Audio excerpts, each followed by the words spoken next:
Quelques mouvements dans la salle.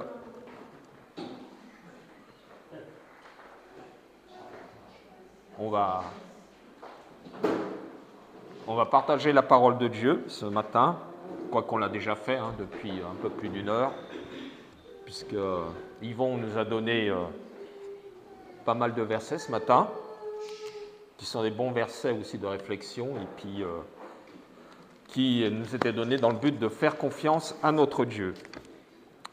Alors, tout à l'heure, on a chanté le dernier chant, là, le 159, dans la gloire, et le refrain nous dit « Non, jamais tout seul, non, jamais tout seul, Jésus mon sauveur me garde, jamais ne me laisse seul. » Par contre, pourtant, des fois, j'allais dire, peut-être qu'il nous arrive d'être seul. On est accompagné par Jésus, mais des fois, on est un peu seul. Il y a une semaine, j'étais à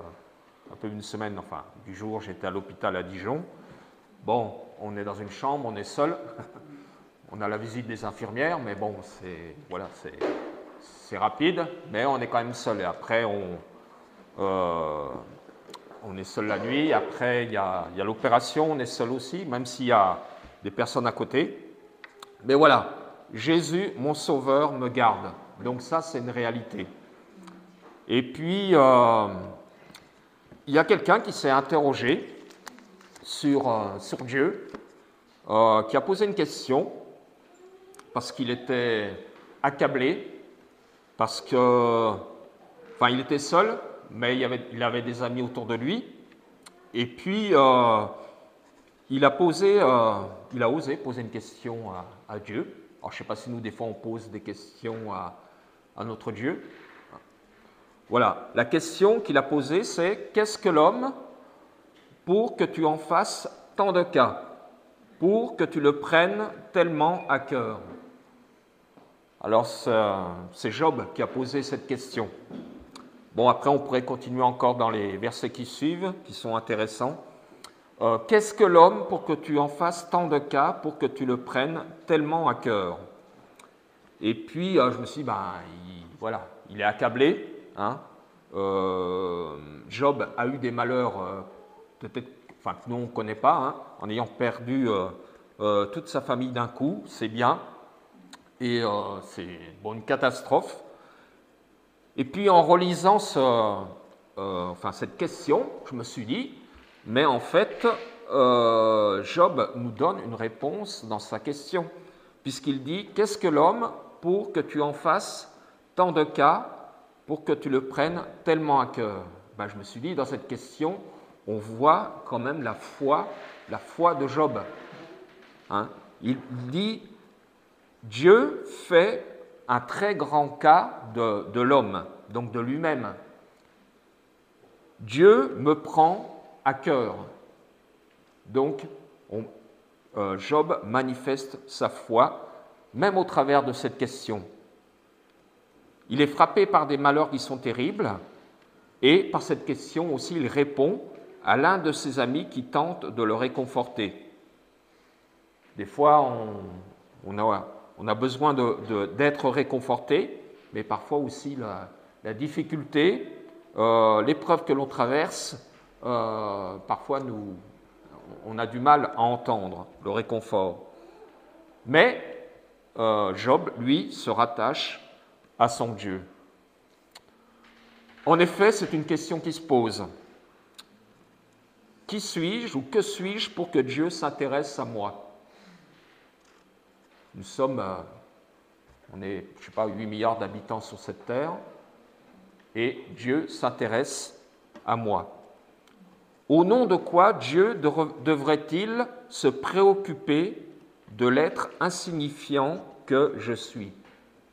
Je suis parmi tant d'autres, je suis insignifiant, et pourtant, Dieu se préoccupe de moi. Dans notre vie, on a souvent des questions. Et puis, il y a des moments aussi où c'est parfois très difficile. Des fois, il y a des moments où on ne voit aucune issue, et puis des fois, on se pose la question, à quoi bon continuer? Ou à quoi bon tout ça? À quoi ça rime? Peut-être que vous vous êtes posé ces questions dans des moments difficiles. Et parfois, il y a des moments plus difficiles, plus souvent, qu'on ne veut bien le reconnaître. Parfois, dans ces moments, on reçoit aussi des paroles de consolation, mais on a du mal à les entendre. Parfois, l'angoisse est tellement grande que ça ne sert à rien de dire quelque chose à nos oreilles. Et puis Job aussi nous a, alors le passage tout à l'heure c'était Job 7, 17. Et puis Job aussi nous dit qu'à un moment donné, il se tourne et se retourne sur sa couche toute la nuit sans trouver le sommeil. Et il dit, lorsque le soir se prolonge, alors je suis rassasié d'agitation jusqu'au point du jour. Qui parmi nous, des fois, n'a pas eu des soucis, même la nuit?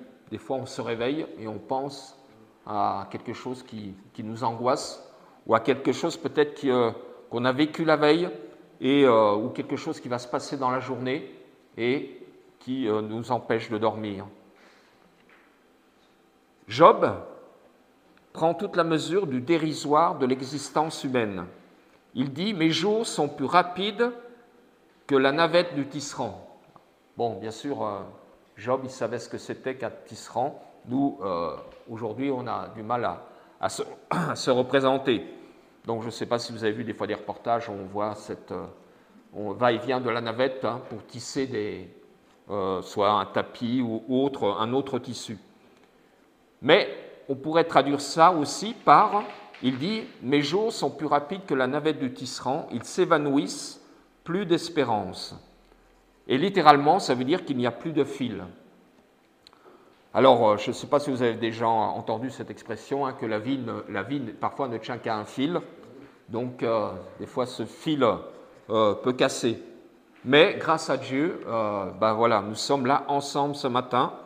Parmi nous, on connaît des difficultés, que ce soit la maladie ou autre, ou le deuil, mais Dieu nous garde. Job dit encore, « Souviens-toi que ma vie est un souffle. Bientôt mes yeux me chercheront et je ne serai plus.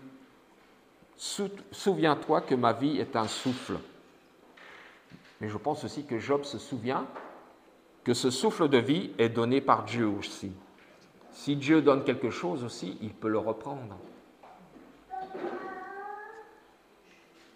Souviens-toi que ma vie est un souffle. Quand on allume une bougie, on souffle un coup dessus, elle s'éteint, plus de lumière. Ça a pris une demi-seconde pour que ça s'éteigne. Mais voilà, la lumière n'est plus. Bien sûr aussi, nous avons confiance en notre Dieu. Nous savons que Dieu nous a sauvés. Nous savons aussi que la vie éternelle nous est réservée. Et elle commence dès aujourd'hui. Parfois, on fait semblant de ne pas voir que le temps passe et qu'il emporte tout. Nous savons que Job a raison. Les années passent. On a parlé d'anniversaire ce matin, de futurs anniversaires. C'est encore une année qui passe. Alors oui, qu'est-ce que l'homme pour que Dieu en ait souci, qu'il daigne prendre garde à lui? Avec toute ma misère, avec toutes mes mauvaises pensées, avec tout le poids des fautes réelles ou imaginaires qui pèsent sur mes épaules, avec mes petites prétentions mesquines à être quelqu'un d'important, avec mon désespoir de n'être qu'une ombre qui passe, qui suis-je pour que Dieu ait souci de moi? Qui suis-je pour que Dieu ait souci de moi? J'ai des tas de problèmes, de soucis, de mauvaises pensées, de mauvais comportements, et pourtant, Dieu a souci de moi. Comment Dieu, dans sa gloire, dans sa majesté, dans toute sa puissance, dans son éternité, dans sa perfection, dans sa divinité, comment Dieu peut-il avoir souci de moi qui ne suis qu'un souffle?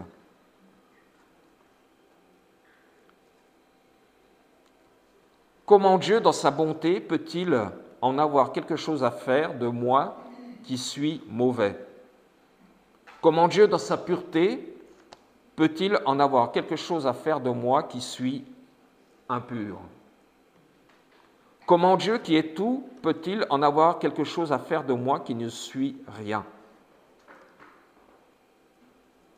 Mais, voilà, Dieu nous aime. Dieu nous connaît. Et puis, il a démontré cet amour par Jésus-Christ. Il y a un passage dans l'évangile de Marc qu'on va lire ensemble. Alors, c'est assez court, hein, il y a 2 versets. Et on va regarder ce qui se passe dans ces 2 versets. Donc, c'est Marc chapitre 1, versets 29 à 31. Donc, dans l'évangile de Marc, c'est le tout début du ministère de Jésus. Alors, Marc 1, 29, 31, si quelqu'un parmi nous veut lire ces 3 versets. En sortant de la synagogue, ils se rendirent avec Jacques et Jean à la maison de Simon et d'André. La belle-mère de Simon était couchée, ayant la fièvre, et aussitôt on parla d'elle à Jésus. S'étant approché, il la fit lever en lui prenant la main, et à l'instant la fièvre la quitta. Puis elle les servit. Amen. Ce récit de la guérison de la belle-mère de Pierre est assez sobre. 3 versets. On pourrait dire, en résumant ces 3 versets, par rapport à Jésus, hein, la façon dont il a agi, on pourrait dire aussitôt dit, aussitôt fait. Jésus intervient de manière extraordinaire, mais aussi simplement. On voit ici qu'il n'y a pas dans ces 3 versets de phrases, les phrases sont courtes, sobres, sans artifice. Et cela nous montre que Jésus aussi intervient dans la discrétion aussi, et qu'il intervient comme il veut, quand il veut. Et Marc aussi nous raconte un peu cette histoire à distance. Hein. Il ne met pas ses sentiments dans cette histoire. Il est témoin de la foi en Christ et il nous invite à rejoindre cette foi en Christ.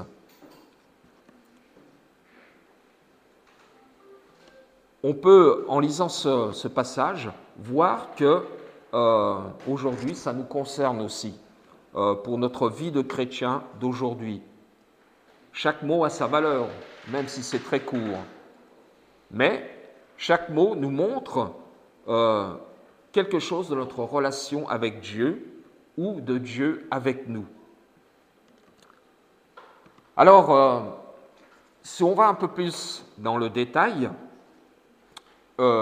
Jésus, donc, en rentrant de la synagogue, trouve la belle-mère couchée et elle a de la fièvre.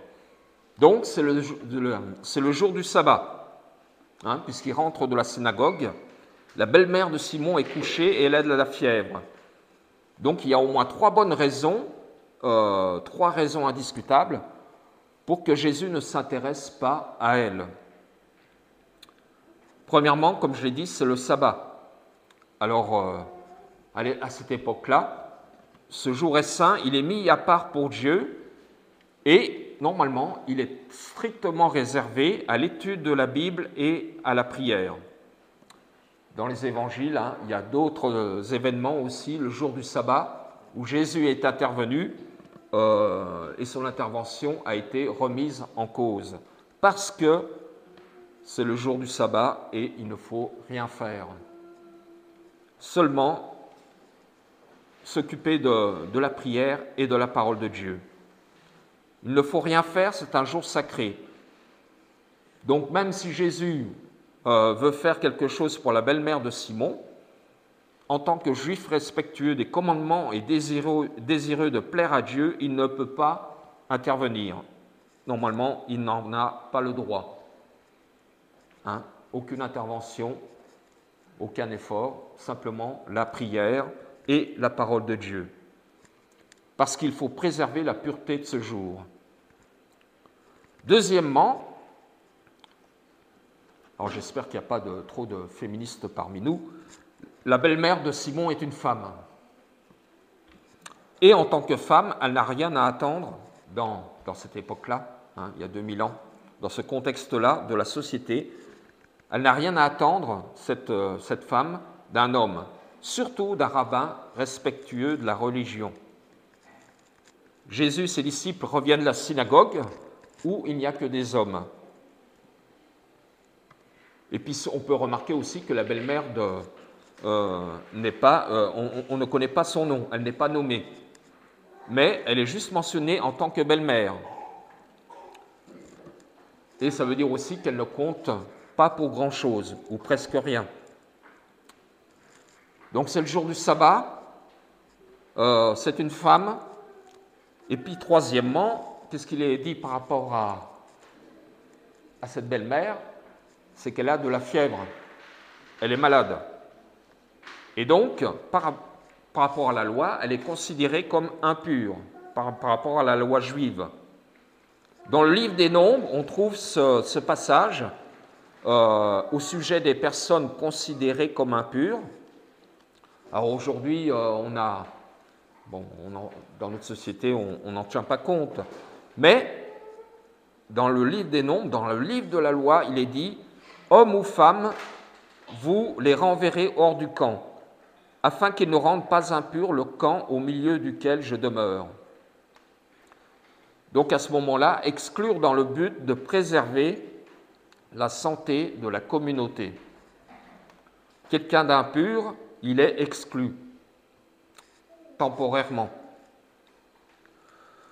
Donc la belle-mère de Simon a au moins 3 raisons d'être laissée à l'écart de Jésus.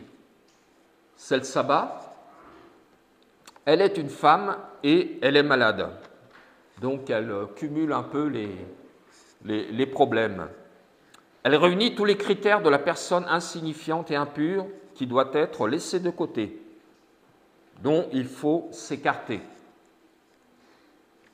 Alors, on pourrait employer un terme qu'on utilise aussi en Inde. Cette personne, cette belle-mère, est intouchable. Femme, malade, et c'est le jour du sabbat. Mais, qu'est-ce que fait Jésus? Qu'est-ce qu'on a lu? Comment? Il lui prend la main. Jésus fait tout le contraire. Comment quelqu'un peut-il prendre la main de quelqu'un qui est impur, qui est une femme, et le jour du sabbat? Voilà, prendre la main, ce n'est pas un gros effort, de prendre la main de quelqu'un.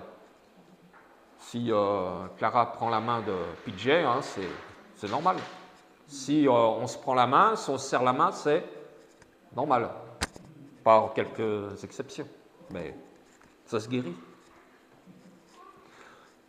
Voilà, 3 raisons pour ne pas s'approcher de cette femme, pour ne pas la toucher. Et pourtant, Jésus, lui, va lui prendre la main. Un geste très simple, prendre la main. Par ce geste, il s'approche, la fait lever en lui saisissant la main. Donc littéralement, on pourrait dire que Jésus ressuscite cette femme. C'est une preuve d'amour. Il s'approche, il la fait lever en lui saisissant la main et la fièvre la quitte.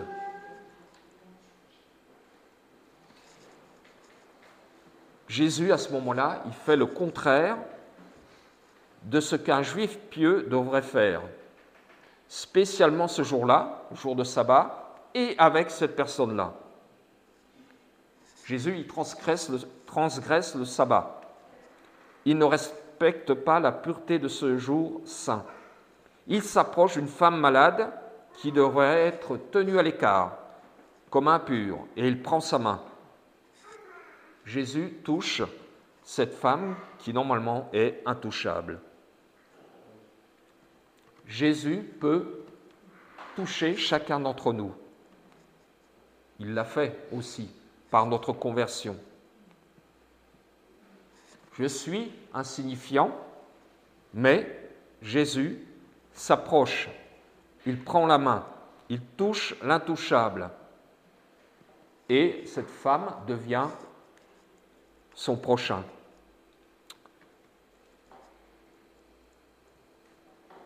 Mais ce qu'on peut aussi méditer, c'est qui est Jésus. Au début de l'évangile de de Marc, au premier verset, il est dit « Évangile de Jésus, Christ, Fils de Dieu ». Évangile de Jésus, Christ, Fils de Dieu. Donc celui qui s'approche de cette femme, qui est insignifiante et impure, celui qui transgresse les commandements, le jour du sabbat, celui qui devrait en tout cas ne pas faire cela, c'est le Fils de Dieu. Le Fils de Dieu transgresse le règlement de ce jour-là. Il transgresse la loi. Alors, Jésus est Dieu. Est-ce que Dieu peut se retourner contre lui-même? Est-ce que Dieu fait ce qu'il ne devrait pas faire? Est-ce que Dieu fait quelque chose qui est contraire à sa nature, puisque Jésus est Fils de Dieu? À partir de la venue de Jésus sur cette terre, de son ministère, on a la révolution de l'Évangile. La loi est abolie avec toutes ses directives, par la venue de Jésus-Christ. C'est le sabbat, cette femme est impure, et c'est une femme, donc on ne doit pas s'approcher d'elle. Et Jésus, Fils de Dieu, s'approche de cette femme, la saisit par la main et la fait lever. Un Dieu si majestueux s'approche de l'insignifiant. Un Dieu qui ne se détourne pas de l'impur pour préserver sa pureté. Imaginez, Dieu, Jésus-Christ est pur et il touche quelqu'un d'impur. Il en a la capacité. C'est une révolution à ce moment-là. Nous, on parle de révolution à notre époque lorsque l'électricité est apparue ou lorsque on a mis au point la vapeur, voilà, toutes ces choses-là, ou peut-être le téléphone. Mais à ce moment-là, c'est encore plus important. Jésus, Fils de Dieu, démontre que l'amour est supérieur à la loi, au règlement. Comment Dieu, dans sa pureté, peut-il en avoir quelque chose à faire de moi qui suis impur? Comment Dieu, qui est tout, peut-il en avoir quelque chose à faire de moi qui ne suis rien? La réponse, elle vient de l'Évangile. Peu importe ce que je suis, il n'empêche que Dieu a souci de moi. Peu importe ce que je suis, il n'empêche que Dieu a souci de moi. Jésus est venu aussi pour révéler qui est Dieu. C'est le Dieu 3 fois saint, le Dieu dont on ne peut pas prononcer le nom, mais Jésus me révèle un Dieu qui s'approche de moi. Il s'approchait de cette femme, même si je n'en suis pas digne. Jésus me montre un Dieu qui me touche, même si je suis intouchable. Et Jésus me dévoile un Dieu qui se fait mon prochain, même si je me suis éloigné de moi-même. Jésus me dévoile un Dieu qui se fait mon prochain. C'est incroyable.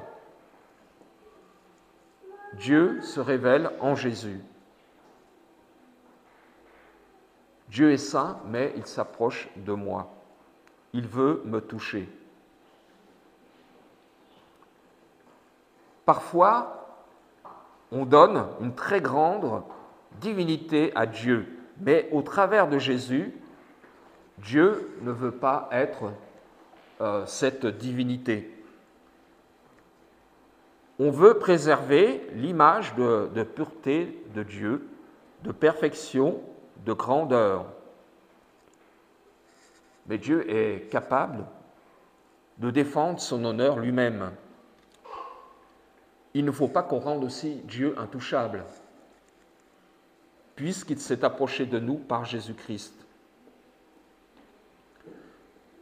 Dieu s'est révélé sur une croix, c'est-à-dire là même où l'honneur de Dieu est bafoué. Le Fils de Dieu, comme je l'ai dit tout à l'heure, Marc chapitre 1, verset 1, le Christ, Fils de Dieu, a été mis sur la croix. Et là, sa divinité a été bafouée. Mais Dieu se révèle au travers de Jésus-Christ comme quelqu'un de proche, qui compatit à nos faiblesses, qui veut s'approcher de nous et nous toucher.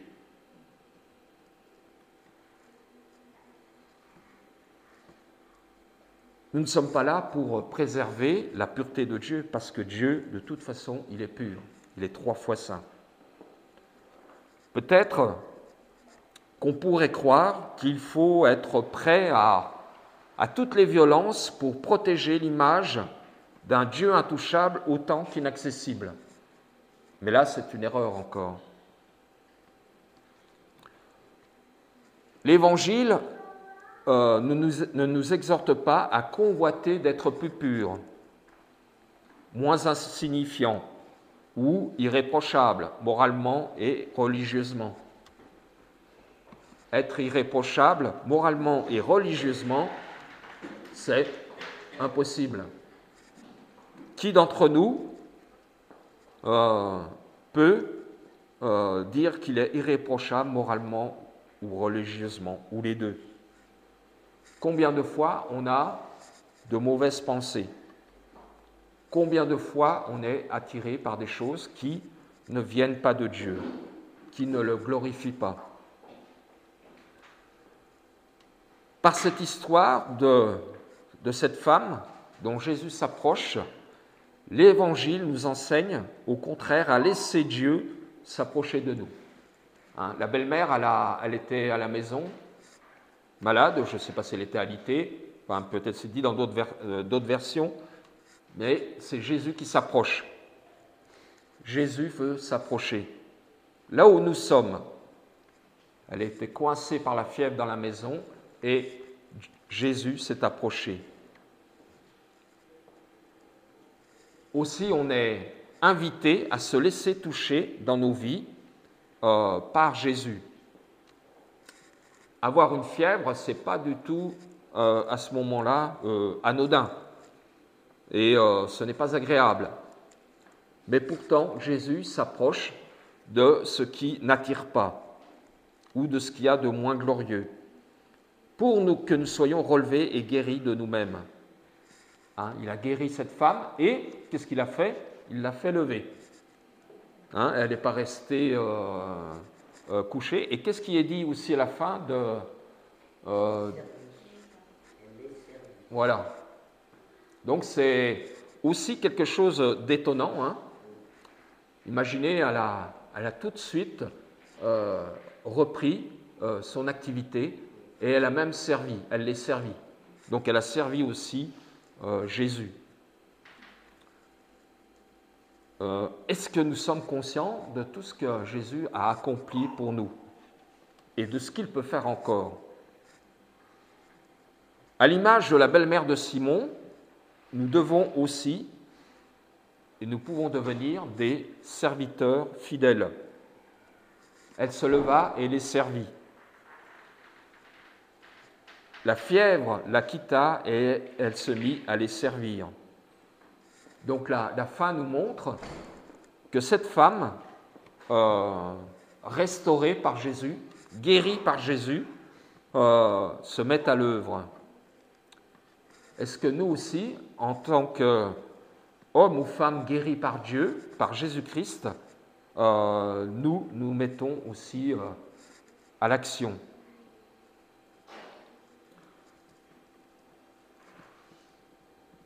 Si Marc nous dit que cette femme, suite à sa guérison, s'est mise au service, c'est peut-être aussi pour nous rappeler que nous, chrétiens, nous sommes appelés aussi au service de notre prochain. On a parlé d'un déménagement tout à l'heure, donc c'est aussi un service. On a parlé d'autres choses hier aussi avec Bruno, voilà, de transport de meubles. C'est aussi un service. Et il y en a plein d'autres. Parce que Christ nous guérit, eh bien, il nous rend la santé, il nous rend la foi, il nous rend l'espérance et l'amour. Si cette femme a servi aussi après, c'est par amour, elle l'a fait volontairement, mais elle a eu la démonstration de la puissance de Jésus dans sa vie. Est-ce que nous, à un moment de notre vie, nous n'avons pas eu la démonstration de la puissance de Dieu qui nous a peut-être guéris, qui nous a redonné la foi, qui nous a redonné l'espérance. Et tout cela en Jésus-Christ. Il est la source de la foi, de l'espérance et de l'amour. Que Dieu nous soit en aide, que Dieu nous restaure, qu'il nous prenne la main, qu'il nous relève, afin que nous soyons aussi serviteurs. Parmi nous, nous sommes tous des serviteurs, des servantes. Nous faisons des œuvres que les autres ne connaissent pas. Mais Jésus, lui, il connaît. Il connaît toutes choses. Nous n'avons pas besoin de tout étaler ou de tout dire, mais Dieu veut s'approcher de nous, nous toucher, nous relever et nous faire le servir. Donc soyez touchés par Dieu, je ne sais pas, aujourd'hui, peut-être dans la semaine, et puis ayons la foi, l'espérance et l'amour qui sont en Jésus-Christ, qui en est la source. Et merci à notre Dieu pour sa parole, pour l'encouragement qu'il nous donne au travers de sa parole. Je pense que Jésus est toujours le même, qu'il peut guérir, qu'il peut relever et qu'il nous touche dans notre vie. Je vais prier pour terminer. Seigneur Jésus, tu es le Christ, le Fils de Dieu. Tu rentrais de la synagogue, Seigneur, où tu as certainement peut-être enseigné. Peut-être les disciples te voyaient déjà comme, je ne sais pas, comme un Dieu, comme quelqu'un qui était saint, irréprochable. Et Seigneur, tu as trouvé cette femme malade et tu t'es approché d'elle. Mais non seulement tu t'es approché, mais tu l'as touchée, tu l'as guérie. Tu l'as fait lever aussi. Cette femme n'est pas restée assise à attendre, mais elle s'est levée et elle a servi. Seigneur, tu as touché ce qui était intouchable, tu as fait cela un jour de sabbat. Et à cette époque-là, on ne faisait rien à part la prière et lire la parole. Mais Seigneur, tu as démontré que l'amour est supérieur à la loi, au règlement. Et que Seigneur, si nous avons quelque chose à faire pour le bien de notre prochain, eh bien nous avons aussi à le faire, quel que soit le moment, Seigneur, mais aussi quel que soit ce que cela peut nous coûter. Toi, Seigneur, tu n'as pas regardé à ta divinité, Seigneur, tu t'es approché de cette femme et tu l'as touchée. Et Seigneur, tu as touché aussi, je crois, là, tous ceux qui sont là aujourd'hui, Seigneur. Tu as démontré ton amour aussi pour chacun d'entre nous. Que Seigneur, tu démontres aussi ton amour envers ceux qui sont malades parmi nous. Et nous voyons aussi par les témoignages que tu agis Et Seigneur, te remercions pour la vie que tu nous as donnée et aussi le fait que nous ne sommes pas seuls, Seigneur. Non, jamais tout seul. Et tu nous accompagnes et tu vas nous accompagner jusque dans l'éternité. Et nous te louons ce matin. Amen. Amen. Amen. Soyez accompagnés par Jésus durant cette journée, durant cette semaine.